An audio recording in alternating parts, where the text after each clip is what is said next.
আজকের রান্না মাছের তেলের তরকারি। আজকে আমি করছি মাছের তেলের তরকারি। টাটকা মাছের তেল,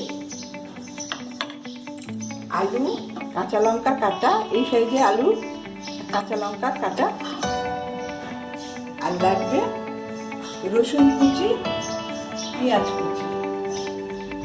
আর এটার জন্য যে মশলা লাগবে, হলুদ গুঁড়ো, লঙ্কা গুঁড়ো, নুন, সর্ষের তেল।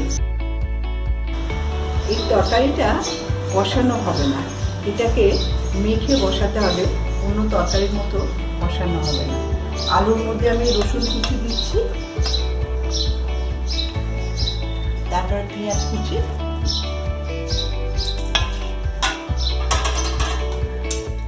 একসঙ্গে সব দিয়ে মেখে নেওয়া হবে।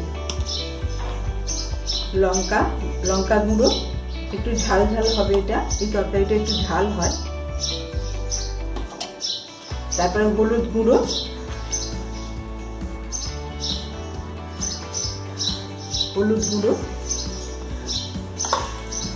তারপরে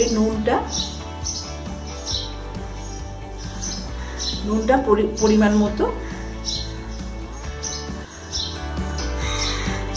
এবার মাছের তেলটা দিয়ে দিচ্ছি এখানে, নাড়িয়ে দিই। এই সর্ষের তেল পড়েনি, সর্ষের তেল পড়বে।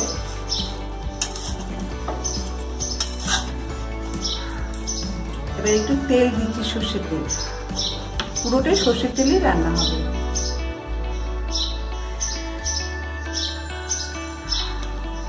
পঞ্চাশ গ্রামের মতো সর্ষের তেল।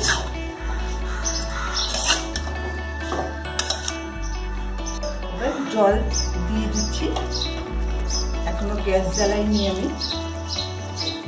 এই গ্যাসটা জ্বালাচ্ছি। এবার আমি ঢাকা দিয়ে দেব।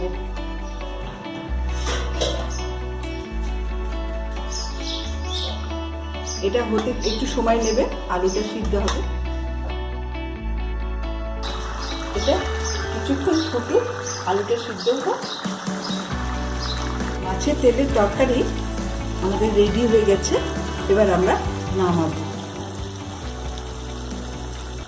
আমাদের মাছের তেলের তরকারি রেডি, ঢেলে রাখছি।